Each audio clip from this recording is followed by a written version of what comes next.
কথা বলছি ডক্টর সুকুমার মুখার্জির সাথে। এমন একটা মানুষ যিনি প্রায় 1 শতাব্দী ধরে আমাদের চিকিৎসা ব্যবস্থার সঙ্গে যুক্ত এবং নিজেকে মেডিসিনের একজন একমেব অদ্বিতীয়ম বাঙালি হিসেবে প্রতিষ্ঠা করেছেন। তো ওনার স্টুডেন্ট লাইফ কেমন ছিল? প্রায় স্বাধীনতার কিছুদিন পরেই ওনার স্টুডেন্ট লাইফ শুরু হয় 1956 সালে। তো আমরা আজকে জেনে নেব ওনার ফিজিওলজি পড়ানোটা কেমন ছিল এবং তার সাথে কিভাবে ওনাদের ওভারঅল ক্লাস নেওয়া হতো, কারা পড়াতেন, কোন ডাক্তারবাবুরা আমাদের পড়াতেন। মানে আমরা তো ওনার কাছ থেকে পড়ে বড় হয়েছি, তো উনি কার কাছ থেকে পড়তেন, মানে উনি কার শিক্ষকতায় শিক্ষিত হয়েছেন, সমৃদ্ধ হয়েছেন আমাদের মতো। চলুন যাওয়া যাক।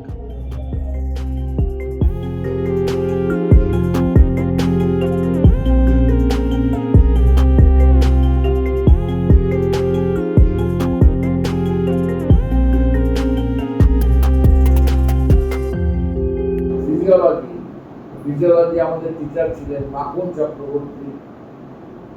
অত দুর্দর্শ পরিমাণ পড়াতে পারতেন না, কিন্তু বাংলা ভাষায় পড়াতেন খুব। আচ্ছা, ফার্মাকা তখন আর সবচেয়ে বায়োকেমিস্ট্রি, অর্গানিক কেমিস্ট্রি পড়াতেন। আমি নামটা ভুলে গেছি। খুব ফর্সা, খুব সুন্দর দেখতে, পাঞ্জাবি পরে আসতেন, আমাদের কেমিস্ট্রি পড়াতেন। আমরা ফার্স্ট এমবি পরীক্ষা দিলাম। ফার্স্ট এমবিতে আমি ইউনিভার্সিটিতে ফার্স্ট হয়েছিলাম। হ্যাঁ স্যার, আপনি তো খুব ভালো স্টুডেন্ট ছিলেন। ফার্স্ট হয়েছিলাম এবং তখন একটা কনক সর্বাধিকারী প্রিন্সিপাল, তার বাবার নামে একটা সূর্য কুমার সর্বাধিকারী মেডেল ছিল, সিলভার মেডেল। তখন সেকেন্ড ইয়ারে আমি সিলভার মেডেল পেয়েছিলাম, টপার। তবু অ্যানাটমি পরীক্ষা দেওয়ার পর আমরা যখন ক্লিনিক্যাল সাইডে এলাম 1956 সালে, তখন মেডিকেল কলেজে রমরমা, মেডিকেল কলেজে যেমন ডিপার্টমেন্ট অফ মেডিসিন, তেমনি ডিপার্টমেন্ট অফ সার্জারি, তেমনি ডিপার্টমেন্ট অফ গাইনোকোলজি। এবং আমরা পড়াশুনো তখন করতে আরম্ভ করলাম মেডিসিন ডেভিডসনের বই। আচ্ছা, যেমন ফিজিওলজি আমাদের ছিল রাইট, কিন্তু রাইটটা ছোট করে আমাদের চণ্ডীদাস গাঙ্গুলি একটা বই বেরিয়েছিল, সেই বইটা আমরা পড়তাম ফিজিওলজি। মেডিসিনে সেই ডেভিডসন পড়তাম। আমাদের প্রাইসের বই ছিল, আমাদের অ্যানাটমি বইটা খুব বড় এবং প্রাইসের বইটা খুব বড়। মেডিকেল কলেজে তখন মাস্টারমশাই হ্যারিসন থেকে বড় ছিল। হ্যাঁ তখন। আচ্ছা, আর মেডিকেল কলেজে তখন মাস্টারমশাইয়ের মধ্যে ছিলেন doctor Harihar Ganguly, head of the department. তারপরে ছিলেন ডক্টর যোগেশ ব্যানার্জি, তারপরে ছিলেন ডক্টর শৈলেন সেন, তারপরে পি.এন. ব্রহ্মচারী, ডক্টর বি.সি. সিনহা, ডক্টর শিশির মুখার্জি। পি.এন. ব্রহ্মচারী কি ইউ.এন. ব্রহ্মচারী ছিলেন? আচ্ছা। তার মধ্যে আমরা দেখতাম একটা জিনিস ক্লাসে, হরিহর গাঙ্গুলি এমন একটা লোক, তার একটা অবসেশন ছিল, পেশেন্ট কোনোদিন ছুতেন না। আচ্ছা, তার কানে স্টেথোস্কোপ লাগিয়ে দিয়ে তার যে বিএমএস হাউসটা সে আরুন দেখতেন।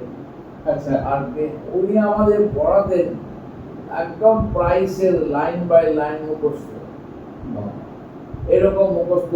আর একভাবে দাঁড়িয়ে জিএলটিতে পড়াতেন। টাইফয়েড পড়ালেন 2 দিন ধরে। এখন সেসব নেই তো।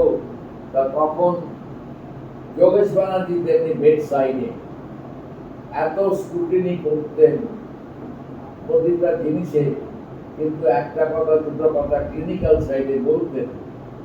আমার মনে আছে একটা দুটো কেস বলি। হ্যাঁ স্যার। এই কেস বলতে গিয়ে দেখি উনি একদিন পড়াচ্ছেন যে পেশেন্টের পেরিকার্ডাইটিস নিয়ে এসেছে। আমরা পেরিকার্ডাইটিস ভাবছি ইনফেকশন, কিডনি সব। উনি বললেন দেখো দেখো লিভারটা কিরকম বড় হয়েছে, টেন্ডার, এটা লিভার অ্যাবসেস রাপচার করেছে, করে গিয়ে পেরিকার্ডাইটিস হয়েছে। আই ওপেনার সেই রকম এমন একটা কেস দেখালেন যে আমার মনে আছে থার্ড নার্ভ পলসি ইয়াং ছেলে of acute onset in headache তার কিরকম ইন্ট্রাক্রেনিয়াল অ্যানিউরিজম হয়ে রাপচার করে থার্ড নার্ভ পলসি বাহ, সেরকম এত ওর একটা সিটি এমআরআই ছিল না। তখনকার দিনে সিটি ছিল না, এমআরআই ছিল না, এন্ডোস্কোপি ছিল না, তখন ছিল ক্লিনিক্যাল সেন্স। স্যার এটা কিভাবে কনফার্ম হলো? উনি কনফার্ম তখনকার দিনে আমাদের অ্যানজিও করতে হতো, carotid angiogram, carotid angiogram. ক্যারোটিডে die দিয়ে আচ্ছা। অ্যানজিওগ্রাম করতে হতো, করে দেখা যেত। বাহ, কেমন লাগলো মেডিকেল কলেজের প্রাক্তন ছাত্রদের মুখ থেকে শোনা মেডিকেল কলেজের পড়াশোনার ইতিহাস? ভালো লাগলে সাবস্ক্রাইব করবেন, মানুষকে শেয়ার করবেন এবং জানাবেন আপনাদের মূল্যবান মতামত পরের ভিডিওটাকে আরেকটু ভালো করার জন্য। নমস্কার।